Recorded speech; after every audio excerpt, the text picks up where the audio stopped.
this session. Today, we are going to bring on some of the world's experts, people that have built the largest Kafka systems in the world, that have participated at like writing the code, directing the product, directing the future. And so to me, the way I think about this session, which is called the future of Kafka, is to share with all of you, all 2,000 of you that sign up for this, experts' opinions so that you can form your own opinion, right? So this is like, we haven't coordinated, there's a bunch of providers here. And the way that I generally think about this session is going to be, look, software is really the relation between the vendor, the actual software bits that run on hyperscaler CPUs, and the community, you. That's really sort of the relationship. And so we're going to share a bunch of opinions. Some may be popular, some less so, maybe. I don't even know how the panel is going to go. So with that, I'd love to welcome my panel right now. And so first, let me introduce Stan. So Stan is known as the Kafka guy. He runs a super popular mailing newsletter. Stan, I'm super excited to dig in today. Welcome. Excited to have you today. Thank you. Happy to be on. All right. Let me welcome my next panelist. His name is Filip Yonov. He is the head of cloud and data streaming at Aiven. Filip is probably causing the most havoc in the open source Kafka community. So we're going to dig into that. Welcome, Filip. Super excited to have you. Thanks for being here. Very nice to be here. Yeah, thanks. And then I think by now we're kind of friends at this point. I've chatted with Kier so many times. He runs and really owns all of the Google Cloud Managed Service for Kafka at Google. His name is Kier, and he's a senior product developer at Google. Welcome on the screen, Kier. I should have a drum roll for you. Super stoked to have you. It's great to have a hyperscaler with us in the room to maybe provide some balance. I feel that the room needs a balance. There's a bunch of high stakes opinion coming up. And then last to welcome is Tyler Akidau, longtime friend, CTO of Redpanda. Welcome, Tyler, on screen. Great to have all of you. Okay, so StreamFest is really this like 5-minute espresso shot demos really throughout for like a day and a half effectively. And so let's get into the point because I think everyone's excited to hear from all of you. Stan, I want to start with you. Lots of fun conversations. You've been on, I guess, on Hacker News. So it's like the nerds New York Times. I kid. So tell me about your opinion whether Kafka is the right protocol in the age of AI. Let's kick off with a spicy topic. Okay.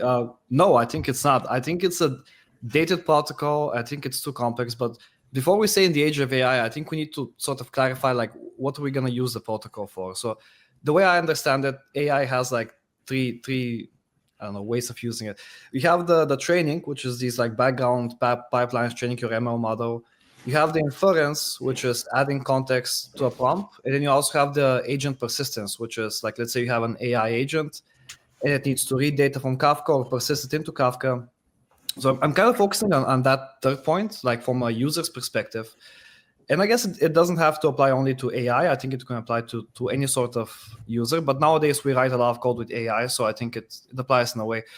I think the protocol is too complex and kind of built on old assumptions. I think Kafka was software that was built by experts, for experts, chasing scale and efficiency.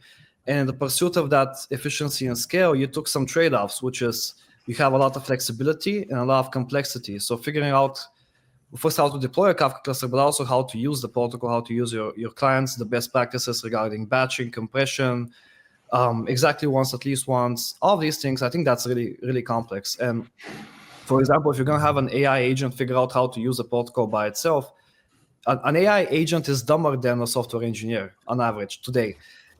So the less it has to think, the less mistakes it can sort of make. And I think today we just have so many conflicts you can configure on your Kafka client. There's so many things to think about, like Axe, like your Java authentication schemes, like at least once, at most once, do you call poll enough? How do you configure the schemas? How do you validate the schema? Your schema slip, yada, yada. It's a lot of complexity, right? Like it's not like anything is particularly hard to understand, but the huge array of options we have just sort of, that's where the complexity comes from. So from that point of view, I think we have to simplify the protocol if Kafka is going to be used. And like, how can we simplify it? Well, have some examples, have some ideas.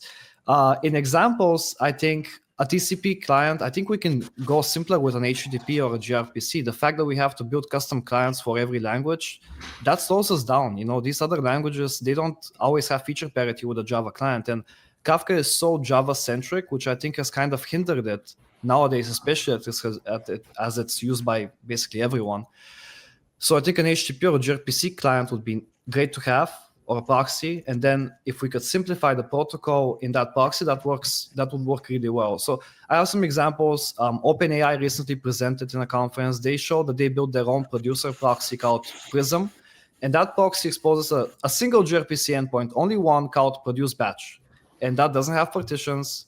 They don't even have ordering guarantees. They don't have transactions. They pursue simplicity so that they can, I don't want to put words in their mouth, but from the presentation, I understood that they had to make it really simple to onboard every other team in OpenAI to use Kafka. That was a producer proxy. For the consumer side, they use a proxy that exists and is open source today. It's called uForwarder by Uber. That proxy also simplifies a lot of logic about handling consumers and consumer groups and partitions inside the proxy. And again, I think clients just get like one gRPC endpoint or something simple like that. So one of the rebuttals for this is that when like, you know, I think it starts with simplicity. It starts with, like, I agree with you, by the way. I don't think simplicity is good. But just like many people end up building a database in their company, because you start with a simple use case, and as you get more sophisticated, you end up building this. And so, but let me open it up to the rest of the group here. I don't know if anyone has like, you know, a response to Stan's opinion on whether, you know, on all his thoughts. There were 4 thoughts that I counted. Like, no, it's not a protocol. Yes, you need something simpler. The configuration is hard. And then you're focusing on a sub area of AI. So, but let me open it up to the rest of the panelists in case they want to respond. Yeah, the question was, is it the right protocol in this age for AI? I think it's already there. Like, I don't think we talk enough about like machine learning and the boring AI. It's been there for 10 years, 12 years. I can recall I think 11 years ago, we supported actually the building of the fraud detection at a major European bank, right? And it was built on Kafka because the way actually people reasoned back then and the use cases I see even today are like, if you want to make 1,000 decisions per second or 5,000 decisions per second, the only thing which scales is the streaming stack. So I think we need to really carefully differentiate between the real like generative AI use cases, right? And all of the boring, let's call it dumb AI, right? Which actually supports the internet today. So I think it will just continue accelerating because these are smaller building blocks on which the generative AI will continue to flourish. Now the question is Kafka actually having a place in generative AI? And I think we are all asking the same question here in the room. When is Kafka going to have its Postgres moment, right? When are we actually going to find these things like which can actually drive the next generation streaming up building? And I am with Stan on this one. It's very, very hard to predict this one. So one of the things, Filip, is that where we're seeing some of our customers is actually use Redpanda for observability of basically, I published a blog post called The Agentic Data Plane. And the thesis there was like, just in practice, period, you kind of have your MCP gateways and stuff. And so maybe it's both an answer. And, you know, it feels like a very neutral way. And I'm kind of trying to drive here harder opinions. But like, okay, maybe it wouldn't work for message pass. And there's probably some like debate there. But maybe it works as an observability platform, right? So like you saw, I think it was Miramar 3, this product from Grafana, just released Kafka as like the default log layer for it. And so maybe it's a problem with partition density. Maybe I think we're focusing on like the front end as opposed to like what enterprise care about, which is the, you know, governance, which is observability and access controls from at least our opinion. And so maybe there's more nuance here on like, okay, well, which part, just because like AI is such it's a reach, it's in my way, it's a new way of building applications. And therefore you have a bunch of endpoints and APIs. And so maybe it doesn't work for some parts, but for sure, I can tell you that it is being used today in observability use case when you're trying to derive the log out of like, okay, what happened, right? This linear log is still a useful concept. I'm gonna pause here because I wanted to like complement your point there, Filip, with ML and other classical use cases. Any other commentary from Tyler or Kier, or should we go on to the next question? I feel like I wanted to briefly. Oh, no. I wanted to briefly challenge the one word in the framing of the question. Is it the right protocol? Right. I think what's exciting about AI is it's making software building more accessible to more people, and it's giving us more things to monitor, more data to generate. And what's also interesting is that it's bringing back RPCs that are long and very varied in their execution times, which brings us back to the era that asynchronous execution, and therefore queues and message passing and all these different architectural patterns that we care about, at least as a broad concept, I think are going to become a bit more important than they have been in the standard microservices to date. So if we think about whether Kafka has a place in this ecosystem and whether it's going to go, absolutely. That's why I have my job, or that's why I enjoy my job. Right? Is it the protocol? I think that's another exciting part of this moment. We don't know what the protocols are going to be. There's going to be a bunch.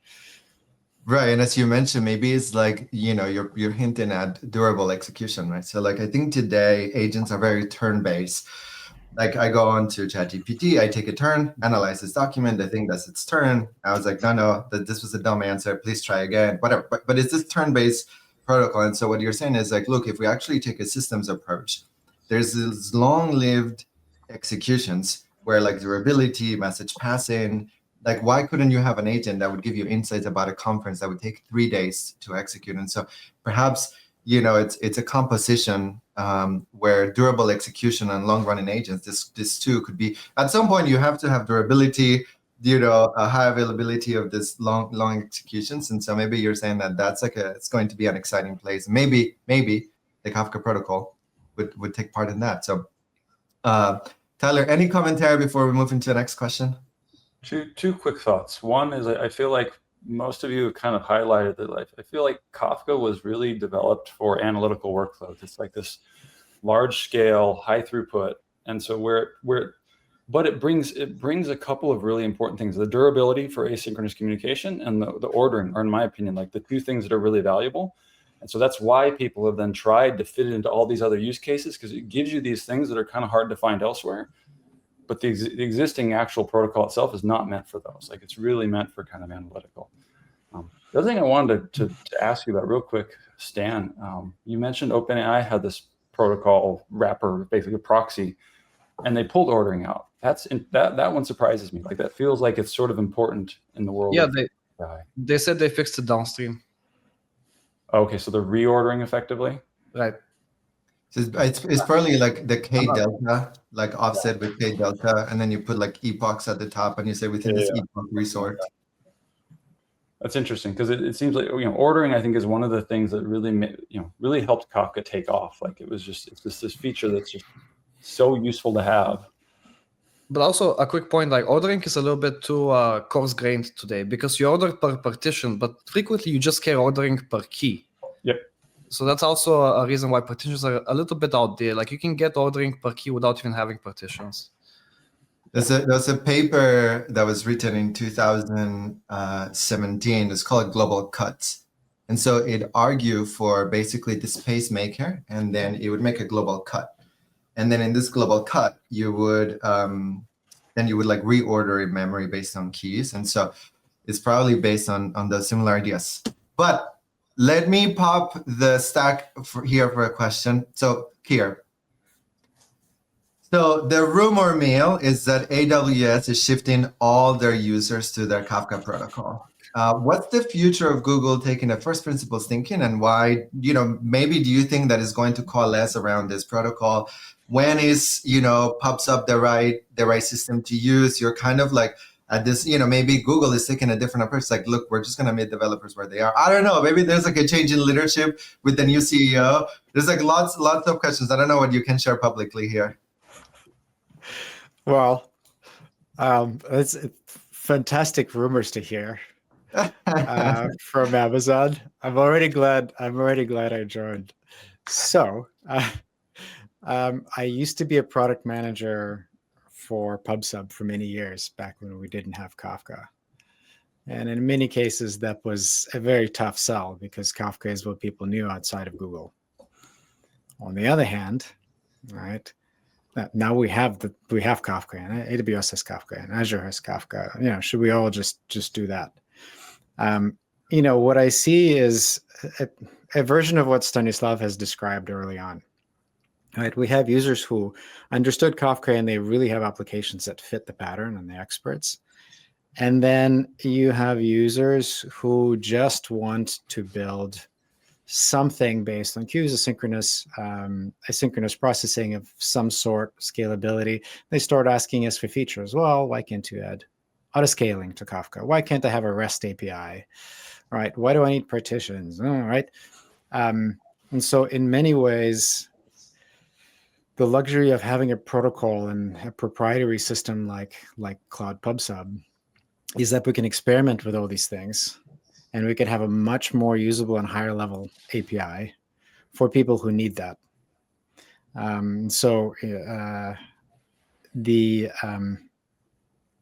think that tells me that at least for the foreseeable future, we're going to need both. We're going to need both. We will need Kafka for people who love their Kafka, or people who need portable systems that work everywhere. And for people who just want to get building stuff, right, without going too deep, you'd need something higher level and simpler. Well, let me pressure test this, because what you give up is the community. What you give up is compatibility with most databases right now. You're like, hey, CDC into the Kafka protocol, or like with ClickHouse, make this a queryable table. We bought a database that we announced yesterday, and there was a demo on it. So my point is that, like, for the community, and obviously we're focused on the Kafka community here, so I'm biased. I acknowledge that. But is there, I feel like S3 as an analogy here, it was really useful in that in many ways, like even the self-hosted providers that had a bunch of like cool extensions, or maybe even TCP, it's like, okay, well, maybe it's not the best, but it's the best overall because of the community, because of the compatibility. Could people do better than TCP? Yes, they have done it, they've proved it. I mean, actually, Google has proved it internally too. And so, but because it's so popular, because it's so compatible, because there's a huge ecosystem, and in many ways it feels, is it like, because we've invested a bunch of money, we don't, I mean, obviously you don't know because maybe you're no longer the product owner there, but I wanted to kind of push back that and say like, okay, maybe, but you give up on the community if you have PubSub. Oh, you're absolutely right. It's always, it's proprietary software versus open source software, right? Do you want the shiny thing that somebody shined up for you, or do you want a thing that you can see in all its glory and adapt it to your use case? So I think we've had this tension ever since, I don't know, Richard Stallman was ranting and raving about the benefits of open software in the 70s. So, I think, again, I'm in the both camp. Okay. There's pluses and minuses. And let me jump in here a bit too, as someone who used to be at Google, and we spent years working with a bunch of Google customers, internal and GCP customers, wanting to use PubSub, and then there's of course a bunch of GCP customers using Kafka, and it was fascinating to me just how each of these two systems fit in totally different niches. Like, I don't think I feel like it'd be hard pressed to go and justify building something like PubSub today, given where Kafka is. But having it, like, there's just this broad swath of use cases, related to the ability to scale up super easily, the global delivery, not having to reason about partitions like that. Like, we saw people who would actually move from Kafka onto PubSub, or just be using PubSub, and we're like, if you try to use Kafka for that, you would be miserable. It would be awful. And so it really is interesting how, like, it's just about trade-offs, and like, as a system, PubSub's actually an incredible it's an incredible system that does useful things in a specific niche that of course overlaps somewhat with Kafka, but like there are places where I would use PubSub over Kafka, like hands down. You have to meet customers where they're at. This is a very Google-centric discussion. Like a lot of people are on AWS or Azure or even not the clouds. They need that system too. So what do they get? Yeah. Oh yeah. I'm mostly trying to highlight sort of why I think from a Google perspective, like it's a good place to be for them. Yeah. But like I said earlier, I think you'd be hard pressed to justify AWS. Let's go build something to compete directly with PubSub for example. Like I just want to kind of like, here's a thought. Most of the time when we actually talk about PubSub versus Kafka, the way I reason about it is basically it really depends on how much of my backend as a company is actually streaming backend. How much of this is actually my real product, which I end up selling to my customers. The less is maybe a PubSub is a better solution and a fit for back office applications, for something which just works right out of the box. But if like my product, say I'm a metrics company, is basically a streaming product, there is no question what am I going to use. So it's really about also the nature of the business here. Well, maybe let me push back because I think the room is coalescing around like there's maybe room for both. And my thinking is like, well, okay, why couldn't we just extend the protocol to do it, right? So like at a high level, you have a storage engine that can like replicate data in the case of Redpanda, like we use Raft. And so like you have like super strong ordering guarantees. You could build like databases on top of Raft and many examples. And so maybe the question, Filip, just to follow up with you, it's like, well, why couldn't we just extend the protocol to make it super simple? Well, we already started, right? And I acutely remember, well, I know you're shaking the hand. Yeah. There are certain limitations there, but I'll give you a perspective from the previous Kafka Summit, now current conference in London. This was the most visited talk. It was about the Kafka queues, right? Everybody was on the same opinion. Oh, it's very limited, right? It's not like a real queue. It doesn't have the queue semantics. I cannot really build exactly what I need, but it's a good start and it was overflowing room. By the way, I couldn't actually get in the room. So I think it really demonstrates what's the difference between the demand out there, right, and the need versus what is getting delivered, and why we are actually also shaking the head here. Yeah. I think queues is a completely different discussion, but definitely very, very needed and goes to Kirk's point about asynchronous communication. But I just wanted to say what I think. I'm a Kafka maximalist. I think we should have PubSub in Kafka. The same API or a similar API. Speaking from the community, everyone wants it. People in the open source, in AWS, etc., they would all benefit from it. So I think I wish somebody did it. That's my wish. Well, let me bring it over to Filip here, because Filip, you are I think the introduction was a little bit dramatic, but maybe not. I think you're sort of causing a renaissance in the open source Kafka community. You have a fork called the Aiven fork of Kafka. Yeah. You're introducing a tremendous amount of changes to basically to the fork. Do you have a plan to retire the fork? Have you had pushback from vendors having better interest in those features now becoming public? It was quite dramatic actually when we wrote the blog post, because we wanted to fork it, right? And we want to retire the Inkless fork. Inkless is basically implementation of the open source diskless topics, right? And yes, our implementation was designed to be retired, right? We don't want to maintain this. We don't want to fork the project. We just want to make sure that we enable our own business as any other, right? This is the rational thing, but also provide this shared turf where we can actually show that actually this functions well.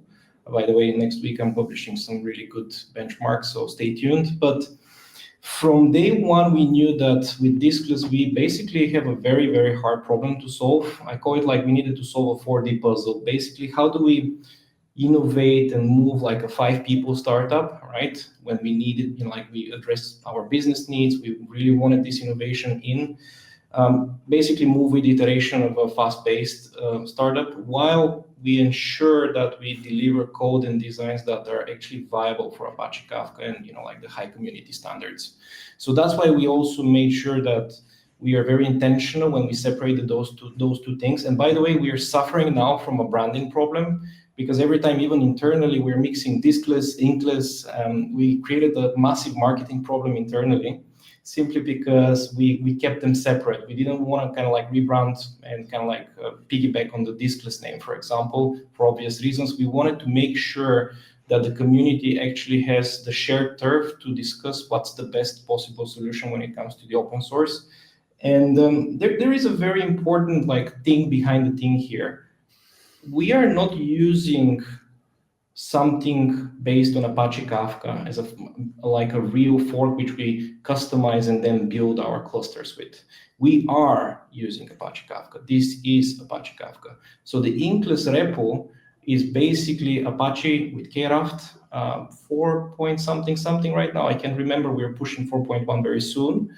So this is going to continue to be Apache Kafka with carefully extended code which serves diskless topics.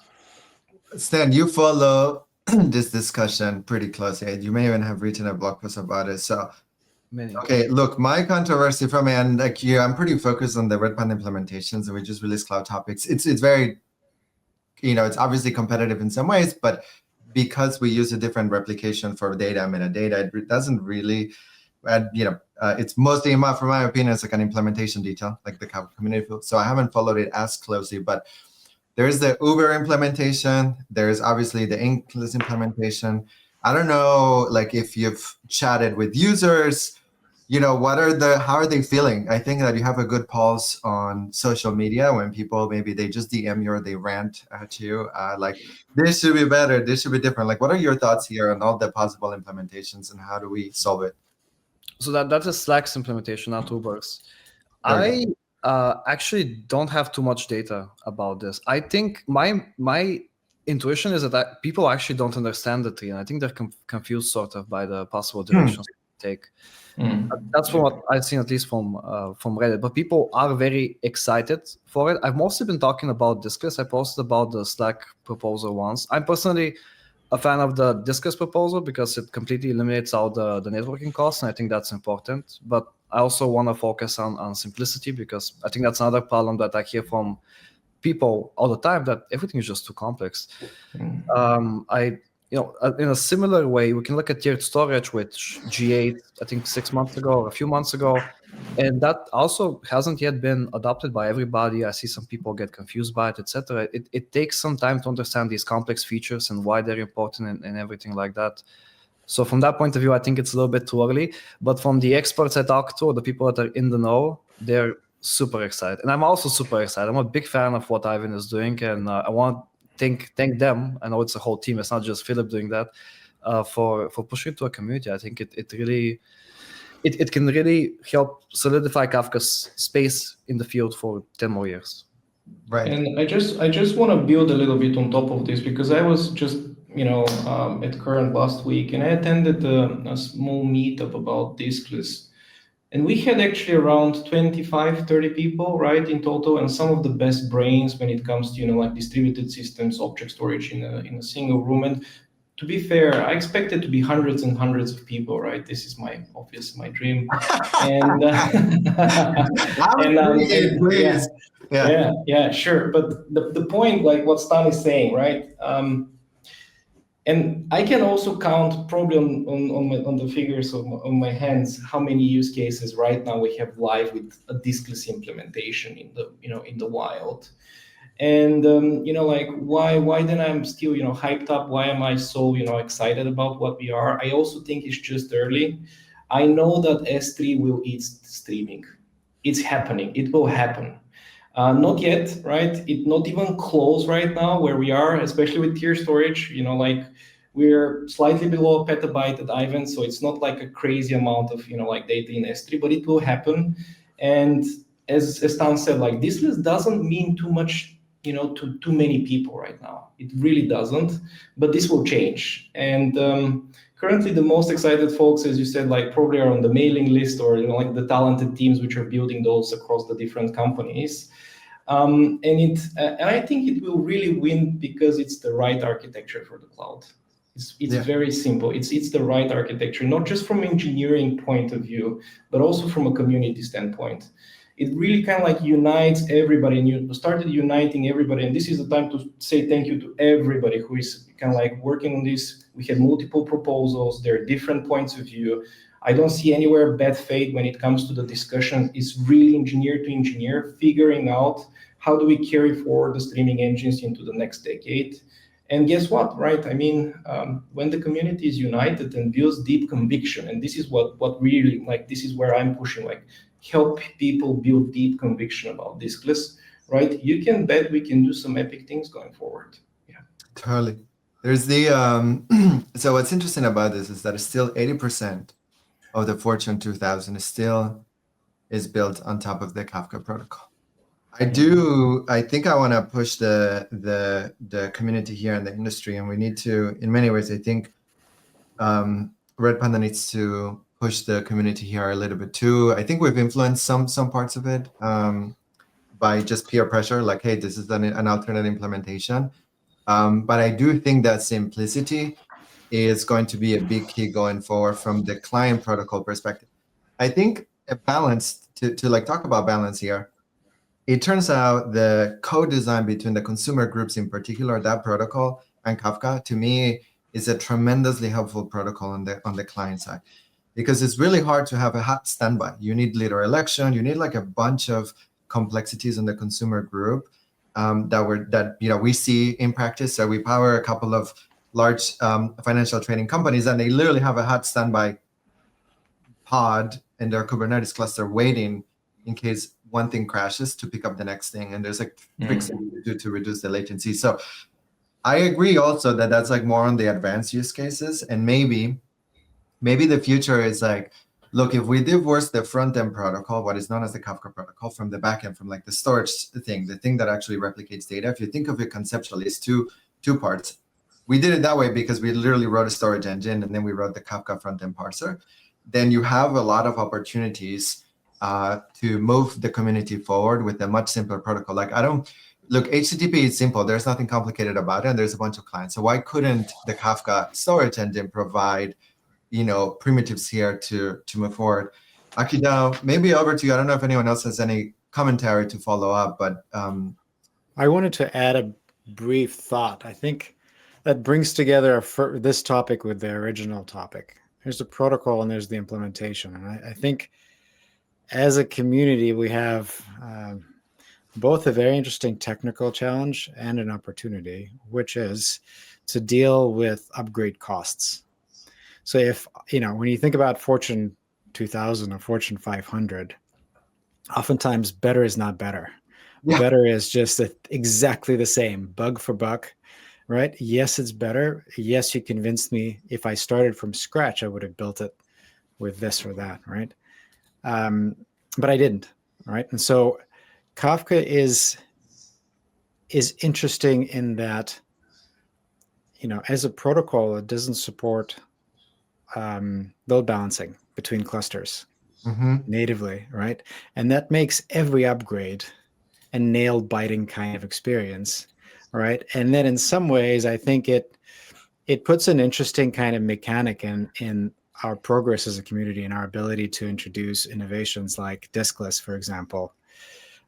So I think, again, it's one, the minor point here, consistency of protocol and implementation both are at a high premium when you deal with classical businesses or just established businesses. But secondly, I would love to get some very smart people together to think about how we solve this roll forward, roll back problem to get ourselves moving faster. Totally. So many questions, so many commentaries. So I knew Kier was going to bring balance to the fore, so it's great to have you here. The way we solved it for multi-tenant is we have it's like a VTest proxy equivalent that we wrote, and it has like semantic equivalence on the client side. And then on the back end, we have cells. And so the cell is like 24 to 36 taller computers so that we could do roll forward. And then we haven't figured out how to do like draining through the front door. How do you drain a cluster to the next one? So we had to implement a backdoor to drain topics and data And so, but I do think that like actually the operational maturity of being able to do a hot swap, which is basically keep my DNS as stable, don't touch it, because it's like, at a bank, they're just like, don't touch the DNS. Like my applications are that, but you also need to provide just higher SLAs around upgrades and like when things go wrong and how do you roll back. And so, yeah, comments. I have some stuff to say here. First, I'm not sure if upgrades are the main problem because usually Kafka is developed very thoroughly in terms of backwards and forwards compatibility when you write a KIP. But on the topic of multiple clusters and handling downtime in one, be it for an upgrade or something else, the proxy I mentioned by OpenAI, that's what they did it for initially. So the problem with having multiple clusters is you may lose ordering and transactions between clusters because it gets pretty difficult to do. But we have OpenAI, Stripe, Uber, Datadog, 4 companies I know of that sort of, one more, but I won't mention it, that all sort of not multiplex, sorry, they proxy behind their Kafka cluster, so they're probably running a few Kafka clusters, and to the clients, it's transparent where it's going. So I just wanted to give that data point. There's a lot of people in the community sort of implementing something like that, and it's all sort of hand-wrote, unfortunately. Well, we at Aiven, I have almost 16,000 Kafka nodes right now, and I can tell you a bit of a different story. 83% of all incidents happen within 1 hour of an upgrade, before or after. Obviously, there is a lot of bias towards like somebody overloading the cluster, right? So it already happened and we started an upgrade cycle. But usually, upgrading a cluster while not having a control over who is, like doing what on the cluster as a producer is very, very hard problem to do. So we've been investing so much time. Like when we talk about like SRE and operational excellence, I always point out to this, like this is always the source of pain for us. But obviously like it's much less so when it comes to like the last year and a half. And obviously with Diskless, this is much, much, much less of a concern. Yeah, exactly. Well, first of all, tiered storage is the only way to build something that is cost effective. Otherwise, some clouds will just offer it at 70% discount. And then you're like, okay, well, how do you compete with like a 70% discount baseline? It's hard. So you really have to compete and make the product better. And in many ways, we compete actually by the full platform. Sometimes it's hard. Like it's hard to compete against some discounts, but it is true that tiered storage make it easy to move data, because if it's in tiered storage, in many ways, it's just a pointer swap, kind of simplifying a bunch of the complexity there. But I think that's been true for most databases, and so in that way, I do think S3 is the long-term persistence. Akidau, maybe over to you for a second. So we introduced Oxla yesterday. I don't know if you have commentary around, Kafka, the protocol, or perhaps Redpanda, the implementation of how are people using it in production to power next-gen agentic apps that we can share with the community. Because I think the goal for this, as I stated at the top, is like this is a bunch of experts' opinion, people that have built large systems, so they can form their own opinion. So I don't know if there's anything else that we want to share on that front. I think the thing I'd want to say is kind of reiterating what you said earlier around like the important primitive is the distributed log. And there's a whole bunch of use cases that revolve around that, all the way from like kind of the very fine-grained transactional side. You need really low latency, but you still want durability, all the way to the analytical side where you want to scale stuff up and you want kind of that easy scalability and ordering falls in there somewhere usually. I think all of that fits in a bunch of places in kind of this new world of agentic AI. I think the Kafka API itself is kind of a poor fit for a lot of those, or it's an awkward fit at best. And so we've seen people, definitely see people trying to use it because it's what's there, it's what you're used to, it's the thing that's sort of easily accessible. But I think it just sort of further supports the idea that like separating the implementation from the APIs and the protocols and making it possible to kind of serve new use cases is going to be really important in the AI space. Yeah, but I like Kier's opinion here too, which is like sometimes better is not better, and better is only better because you have one champion at like a global bank, and then that person leaves or gets promoted or gets hit by a bus, and now you end up with two systems in the enterprise, and they both suck for different reasons. And like we've all been, it's, if you've written code at large enough companies, you're both like, why do we have two systems that do the same thing? It's because there's a promo cycle. Well, let me ask you a controversial question. Have you heard of Oracle database actually being decommissioned? I mean, fully, fully. I've never seen this in my life. There is always one more showing up, right? Some guy gets, hired, or there is a transformation happening. There is actually more data stores being added, right?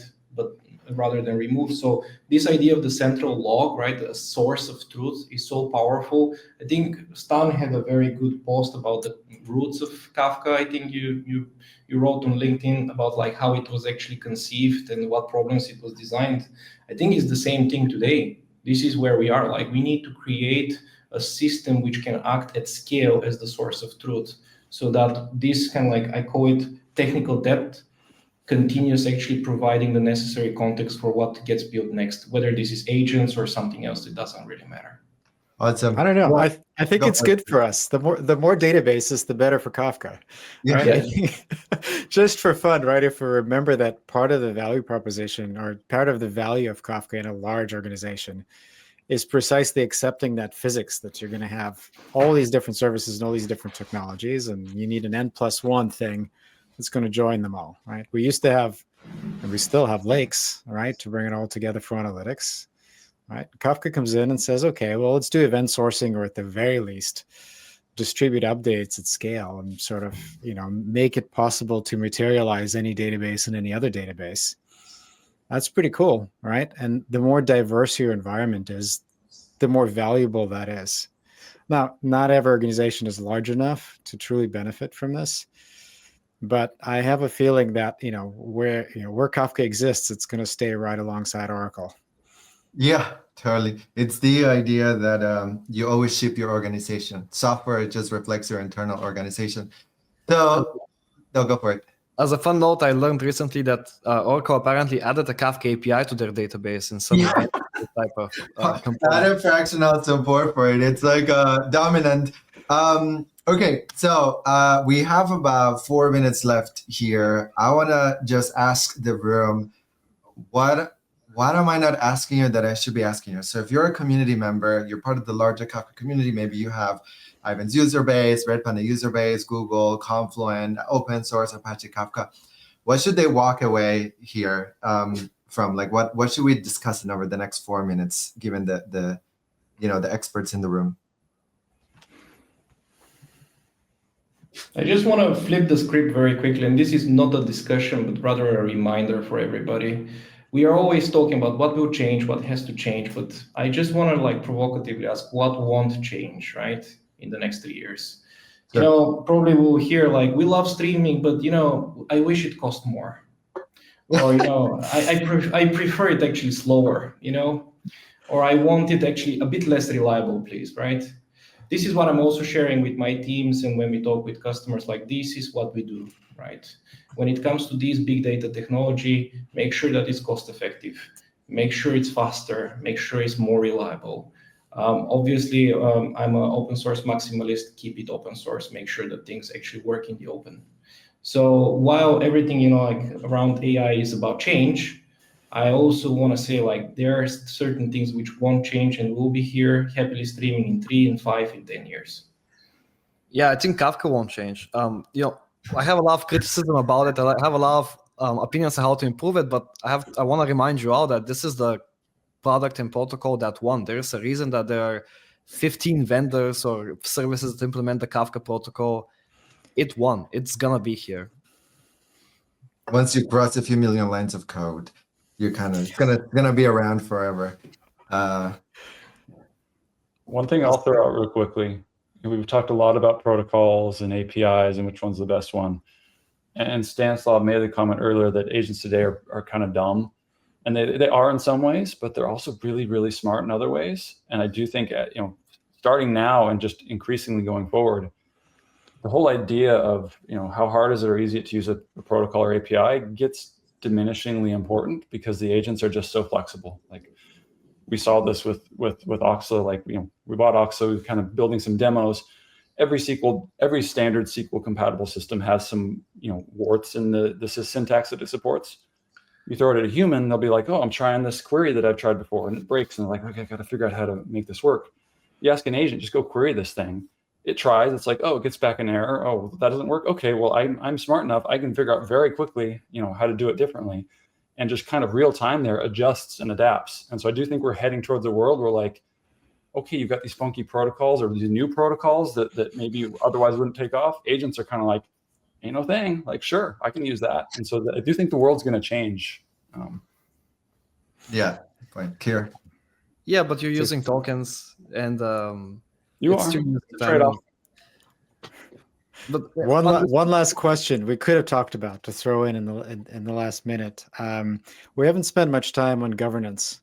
I think there's some. All right, I talked to a customer at a traditional business recently, and the person said, "I'm a Kafka admin and I'm a professional slow walker of new applications." Right, because if you have a system where there's no ground truth about what's stored, it becomes, access control at some scale becomes human bound. You have to have people who decide who gets access, who doesn't get access.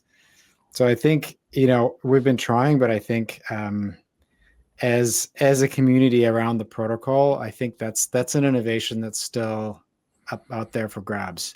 How do you retain the convenience of being able to just send your events from front ends and not worry much, right? At the same time, retain structure and understanding of what's on disk. If it can solve that, I think it'll be, we'll have a good time. I agree. And I think as I talk to large customers, we should have talked more about governance. There's a bunch of community questions that we don't have time to answer because we are at time. So just wanted to thank all of you.